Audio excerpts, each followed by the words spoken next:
सत साहिब सतगुरुदेव की जय।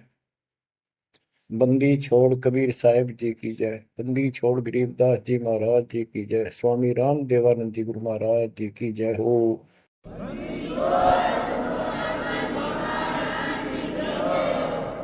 सर्व संतों की जय, सर्व भक्तों की जय, धर्मी पुरुषों की जय।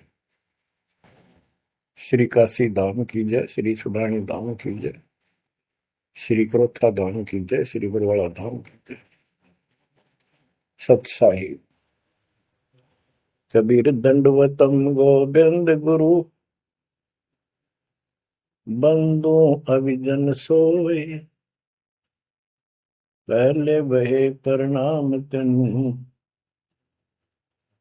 नमो जो आगे होए। कबीर गुरु को की जय दंडवत, कोटि कोटि प्रणाम, कीट न जाने भृंग को, यो गुरु कर है आप समान। कबीर सतगुरु के उपदेश का, सुनिया एक विचार, जय सतगुरु मिलते नहीं, जाते नरक द्वार। नरक द्वार में दूत सब, करते खेचा तान, उनसे कभू नहीं छूटता, फिरता चारों खाने। कबीर चार खानी में भरमता, कबहू न लगता तार, सो फेरा सब मिट गया, मेरे सतगुरु के उपकार।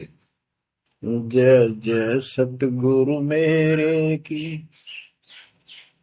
जय जय सतगुरु मेरे की,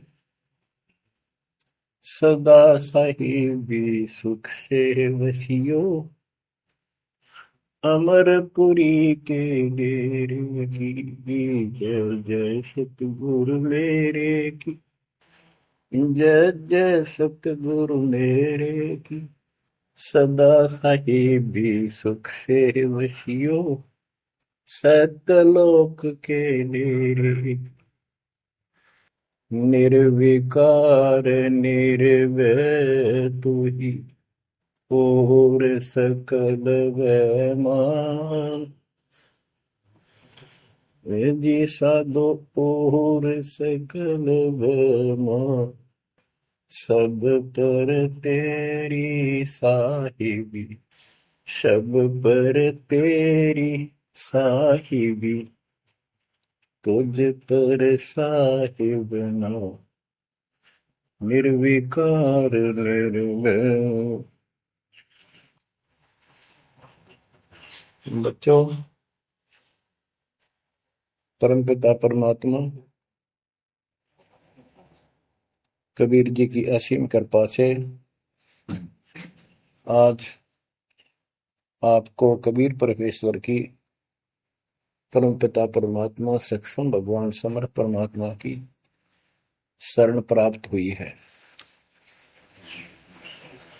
पुण्यात्मा, कितना संसार भरा पड़ा है। 7.5 अरब आबादी है, पॉपुलेशन है पूरे विश्व की। इनमें से आप परमात्मा की शरण में आए हो। आपकी किस्मत इतनी अच्छी है जिसकी कोई तुलना किसी के साथ नहीं की जा सकती। 3 लोक का राज जय जीव को कोई दे, लाख बधाई क्या करे जो नहीं नाम तेने। बच्चों, 3 लोक का राज, 3 लोक के राजा है ब्रह्मा विष्णु महेश। 3 लोक का राज है ब्रह्मा विष्णु महेश, ऊंचा धाम कबीर का, सतलोक परदेश। यदि सच्ची भक्ति नहीं करते, भक्ति तो देखो सभी कर रहे हैं, ऋषियों ने कोई कसर नहीं छोड़ी, परमात्मा पाने के लिए समर्पित हो गए। कति शरीर गाड़ दिए, लेकिन घन से जंडी नहीं कटे। जंडी काटने के लिए तो तीखी कुहाड़ी चाहिए या आरी हो। इसलिए साधन बिना जो उल्टा काम करते हैं वो कितने दिन लगे रही हो, उसमें कोई सफलता नहीं मिला। सत्य साधना के दिन अन्य कितने प्रयत्न कर लो, भगवान प्राप्ति नहीं हो सकती। यही कारण रहा, इन ऋषि लोगों ने साधनाएं खूब करी, लेकिन काल ने इनको अधूरा ज्ञान दे रखा, इनकम्प्लीट और भ्रमित ज्ञान है। जैसे चारों वेदों में एक ही मंत्र है जो ब्रह्म साधन का, बाकी और किसी की भक्ति का जिक्र भी नहीं है, ना कोई और मंत्र है।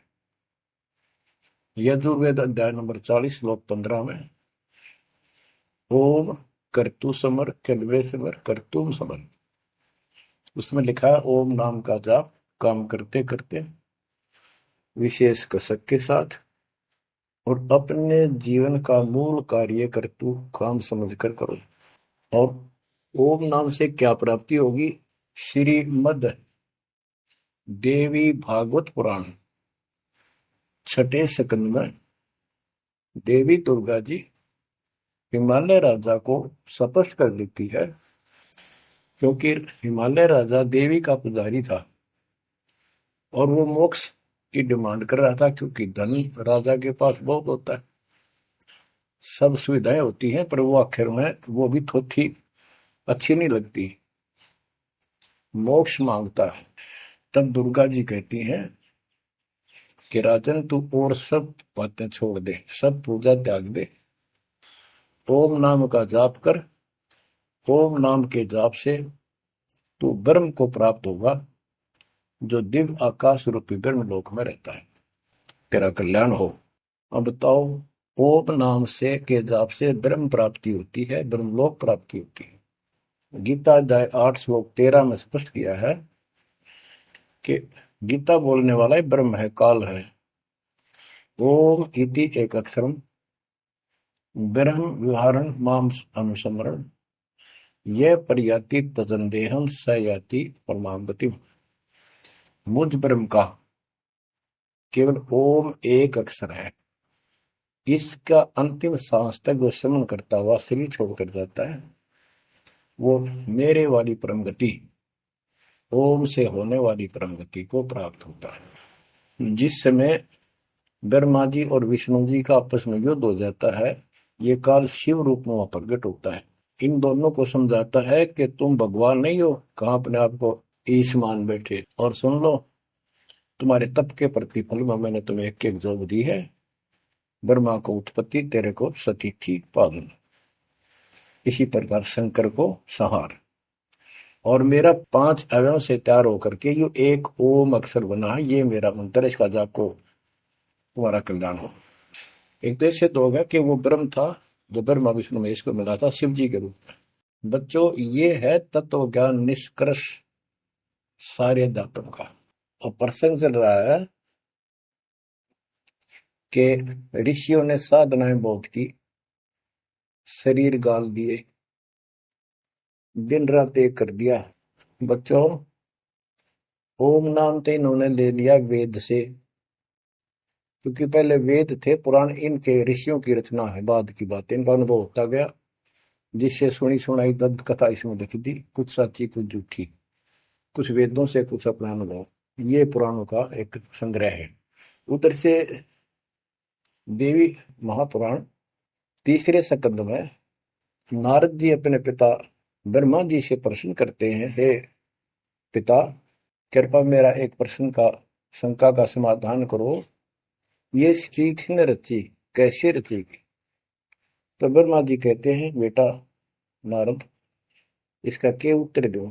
जब मैं सचेत हुआ, होश में आया, मैं एक कमल के फूल पर बैठा था और उस अगाध जल में और कुछ भी नहीं था, पानी ही पानी था। अब मैंने सोचा, यहां मैं कैसे उत्पन्न हो गया, मेरा जनक कौन है, मैं किसने पैदा किया? तो उसी समय आकाशवाणी हुई, बेटा तप करो, तप करो।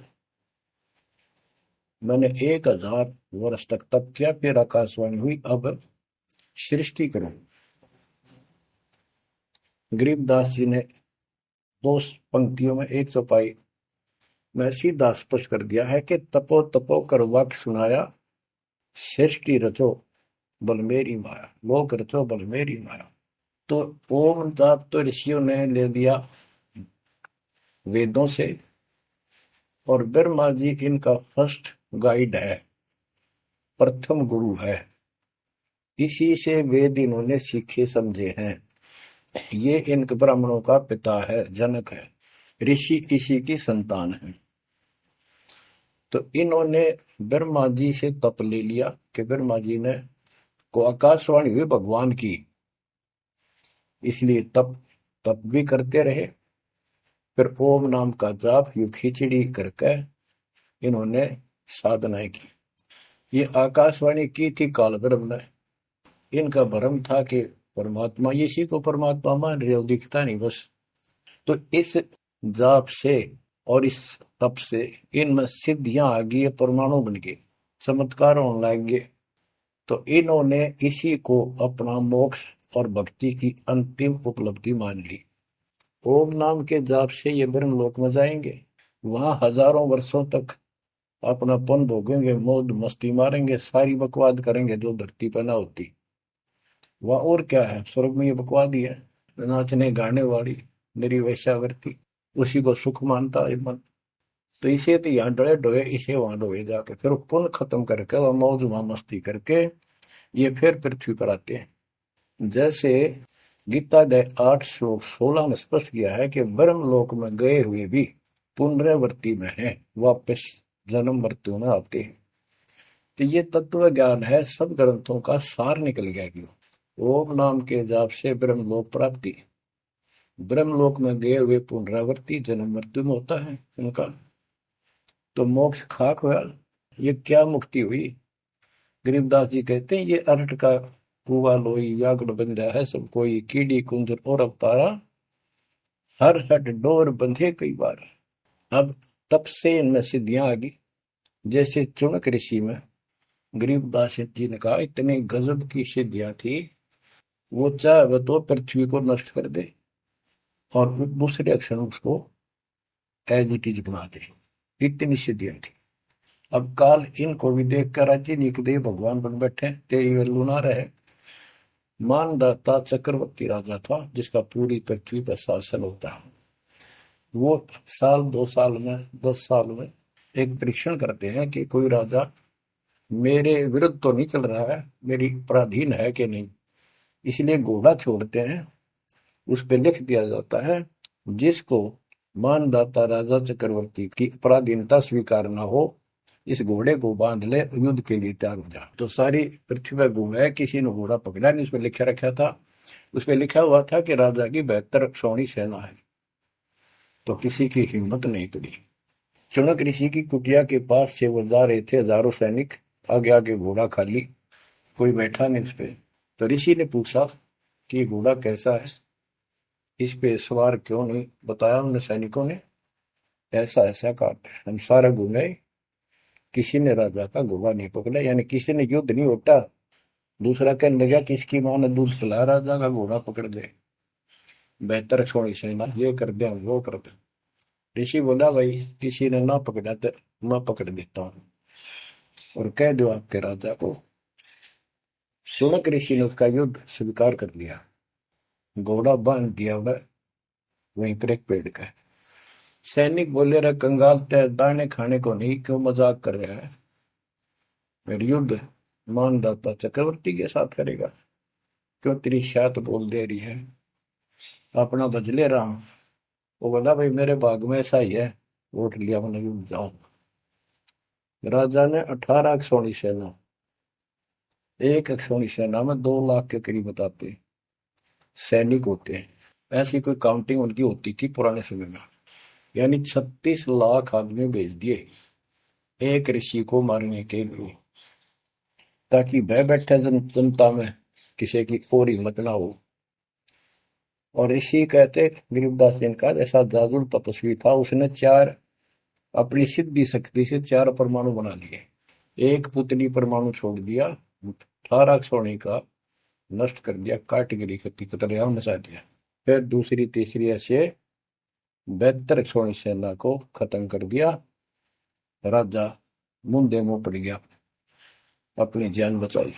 अब गरीबदास जी ने इनकी कैसी तुलना की है, कैसी इनकी दोती सी दोई है ऋषियों की। गरीब 72 अक्षौणी ही गया, चुणक ऋषिश्वर एक, दे धारे जोरा फिरे, ये सभी काल के बेख। ये है काल के, ये चलती फिरती मौत थी, जोरा मौत, या जोरा दे धारे जोरा फिरे, या शरीर मानव शरीर में या मौत फिरे, ये ऋषि, ये सभी काल के भेख। 72 अक्षौणी खा गया, चुणक ऋषिश्वर एक। ऋषि ऋषिश्वर सर्वश्रेष्ठ ऋषि माना जाने वाला, उसके ये कर्म। बच्चों, काल को कहां तक जीतोगे तुम? ऐसी साधना कर सकते हो? ऐसी साधना करने के बाद भी इसने गणत जांडी काटी ना कट्टे, ये बकवास दे दी।